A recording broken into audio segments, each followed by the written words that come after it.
नमस्कार दोस्तों, सोशियोलॉजी की सुपर एमसीक्यू सीरीज़ नंबर 54 में आपका स्वागत है। ये MCQs UGC NET JRF, assistant professor PGT, GDC, डीडी+बी, यूपीएससी एवं अन्य समाजशास्त्र संबंधी परीक्षाओं के लिए काफ़ी इंपॉर्टेंट है। तो फ्रेंड्स, आपका जो यूजीसी नेट का एग्ज़ाम है बिल्कुल लगा हुआ है और जितनी भी चीज़ें मैंने बताई हुई हैं, चाहे वो थिंकर से रिलेटेड हो, चाहे वो नए नए टॉपिक्स हैं जैसे विकलांगता हो गया और जेंडर इनइक्वलिटी हो गई, इसी तरह से बहुत से टॉपिक्स मैंने कवर कर लिए हैं। वो सारे टॉपिक्स आप पढ़ लीजिए, पूरे थिंकर्स पढ़ लीजिए और जितने क्वेश्चंस मैंने समझाया हुआ है उसको अच्छे से देख लीजिए, ठीक है।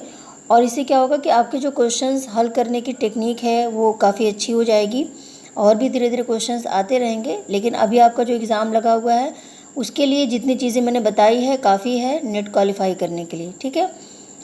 तो शुरू करते हैं। क्वेश्चन नंबर 1 है, प्रगति के आवश्यक तत्व है। कौन से तत्व है? प्रगति का मतलब क्या होता है कि जो किसी मूल्यों की दिशा में जब हम परिवर्तन करते हैं, हम पहले से प्लान करते हैं कि हमको ये चीज़ करनी है इतने सालों में, उसके बाद उस प्लान के तहत हम जब कार्य करते हैं तो क्या है? प्रगति है, ठीक है। जैसे मान लीजिए सरकार कोई आती है तो अपने प्लान के बारे में बताती है कि हमारा ये प्लान है आप सभी लोगों के लिए, इतने सालों में हम बेरोजगारी को ख़त्म करना चाहते हैं इस प्लान के तहत, ठीक है, और किसानों की आत्महत्या ख़त्म करनी है, तो इसके लिए इस प्लान को हमने बनाया हुआ है। तो ये जो प्लान होता है और इसके लिए सरकार बताती है कि हमने इतने करोड़ का बजट का प्रावधान सोच रखा है। तो ये इसी प्लान के तहत जब कार्य होता है और कुछ सालों के बाद जब प्रगति होती है अच्छे से और जिस समूह के लिए वो कार्य किया गया वो समूह काफ़ी ऊपर उठ जाता है, तो क्या होता है? इसको मान लिया जाता है कि हाँ, इसकी प्रगति हो गई, ठीक है। तो प्रगति का मतलब क्या होता है? लक्ष्य के अनुरूप, यानी हम पहले से ही लक्ष्य बना लेते हैं, प्लान बना लेते हैं कि हमको ये चीज़ प्राप्त करनी है और उसी के अनुसार जब हम कार्य करते हैं तो क्या होगा? वो प्रगति है, ठीक है। फिर देखिए क्वेश्चन नंबर 2 है कि यदि कई लोग मिलकर किसी कार्य को कर रहे हैं तो वो क्या कहलाएगा? यानी कई लोग मिलकर साथ साथ कोई कार्य कर रहे हैं, जैसे मान लीजिए कोई बैलगाड़ी है जो कीचड़ में फंस गई है, ठीक है, और कई लोग मिलके उसको क्या कर रहे हैं? निकालने का प्रयास कर रहे हैं, धक्का दे रहे हैं, लगभग 20-30 लोग। तो उसमें क्या होगा? उसमें प्राथमिक सहयोग होगा, द्वितीयक सहयोग होगा, प्रत्यक्ष या फिर अप्रत्यक्ष सहयोग होगा। आखिर उसमें क्या होगा? तो देखिए प्राथमिक सहयोग नहीं होगा, ठीक है, द्वितीयक भी नहीं होगा, इसमें प्रत्यक्ष सहयोग होगा। यानी जितने लोग हैं सब आपस में बिल्कुल मिल के क्या कर रहे हैं? उस चीज़ को निकालने का प्रयास कर रहे हैं, तो ये प्रत्यक्ष रूप से सहयोग हो गया। अप्रत्यक्ष सहयोग का मतलब क्या? जब फ़ोन पे कोई निर्देशन देता है और हम उसके अनुसार काम करते हैं तो अप्रत्यक्ष सहयोग होगा, ठीक है। लेकिन प्रत्यक्ष में जब साथ साथ मिलकर कार्य कर रहे हैं तो वो प्रत्यक्ष सहयोग होगा। बच्चे जो हैं काफ़ी कन्फ्यूज हो जाते हैं प्रत्यक्ष और अप्रत्यक्ष सहयोग के बीच में, तो याद रखिएगा जब सभी लोग मिलके एक साथ काम कर रहे हैं, कोई भी काम कर रहे हैं, तो प्रत्यक्ष सहयोग होगा, ठीक है। फिर देखिए क्वेश्चन नंबर 3 है। देखिए ये क्वेश्चन कई बार आ चुका है, ये परिभाषा जो है कई बार आ चुकी है। अगस्ट काम्टे की परिभाषा समाज को लेकर और बर्गर की परिभाषा समाजशास्त्र को लेकर, ये दोनों काफ़ी ट्रेंडिंग में है और कई बार ये एग्जाम्स में आते रहते हैं, ठीक है। तो क्वेश्चन है कि यह मानवीय समाज के विकास, प्रगति और इसके नियमों का विज्ञान है। यानी किसने कहा है कि समाजशास्त्र मानवीय समाज के विकास, प्रगति और इसके नियमों का विज्ञान है? तो कौन है वो? पीटर बर्जर, ठीक है, तो याद रखिएगा। फिर देखिए क्वेश्चन नंबर 4 है कि इनमें से कौन सा अमेरिकन समाजशास्त्री है? कौन है जो अमेरिकन समाजशास्त्री है? तो देख लेते हैं। पहला है अल्फ्रेड सूज, तो ये नहीं है अमेरिकन समाजशास्त्री। हैबरमास और गारफिंकल, ये भी नहीं है। मैकायरन पेज हो गए और मजूमदार हो गए, ये भी नहीं है, ठीक है। और इसमें अमेरिकन समाजशास्त्री कौन है? पीटर बर्जर और लुकमान, तो ये इम्पॉर्टेंट है, याद रखिएगा। और जितने भी देखिए इसमें 2 प्रकार के प्रश्न बन रहे हैं। पहला ये बन रहा है कि कौन अमेरिकन समाजशास्त्री हैं, तो हम याद कर लिए कि हाँ बर्गर और लुकमान है, ठीक है, बर्जर और लुकमान है।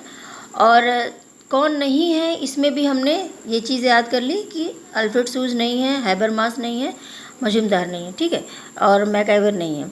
तो जब भी कोई प्रश्न आएगा, मान लीजिए मैकाइवर के बारे में पूछ लिया कि ये कहाँ के थे, 3-4 देश दे दिया, तो हम समझ जाएंगे अमेरिका के तो नहीं थे, ठीक है। इस तरह से हम करेंगे, तो थे कहाँ के? स्कॉटलैंड के थे। फिर देखिए अल्फ्रेड सूज का भी इनको भी पता चल गया कि अमेरिका के नहीं थे। तो याद रखिएगा क्वेश्चन में कोई भी क्वेश्चन होता है उसमें 2 क्वेश्चन छिपे होते हैं, हाँ और नहीं का, ठीक है, तो वो भी याद रखिएगा। फिर देखिए क्वेश्चन नंबर 5 है कि थॉमस लुकमान ने अपनी पुस्तक स्ट्रक्चर ऑफ लाइफ वर्ड किसके साथ मिलकर लिखी। तो ये बहुत ही ज़्यादा इम्पॉर्टेंट बुक है, the structure of life world, Alfred सूज की बुक है और ये उन्होंने लुकमान के साथ मिलकर लिखी थी, ठीक है, लकमैन भी इसको बोलते हैं।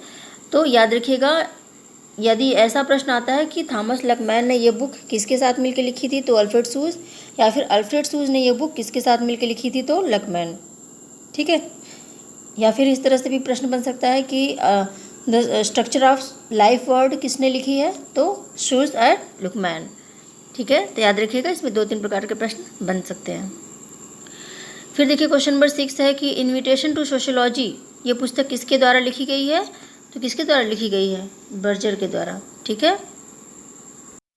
फिर देखिए क्वेश्चन नंबर 7 है कि भूमिका दी हुई सामाजिक परिस्थितियों में अपेक्षित व्यवहार है, किसने कहा है तो बर्जर एवं लकमैन ने, ठीक है, ये इम्पॉर्टेंट है। फिर देखिए क्वेश्चन नंबर 8 है किसने माना है कि कृत्य प्रायः नैतिक एवं तुलनात्मक रूप से अप्रतिवर्ती होता है। तो किसने माना है ये, इसको माना है अल्फ्रेड सूज ने, ठीक है। और ये कई बार एग्ज़ाम में आ सकता है, आ चुका है और ये आने की संभावना भी इसकी बन रही है, ठीक है। और ये टफ क्वेश्चन में आता है, तो याद रखिएगा ये जो क्वेश्चन है इसका आंसर अल्फ्रेड सूज है। क्वेश्चन नंबर 9 है कि सभ्यताओं में संघर्ष की प्रस्थापना है कि उत्तर शीत युद्ध विश्व में लोगों की सांस्कृतिक और धार्मिक पहचान संघर्ष के प्राथमिक स्रोत होंगे।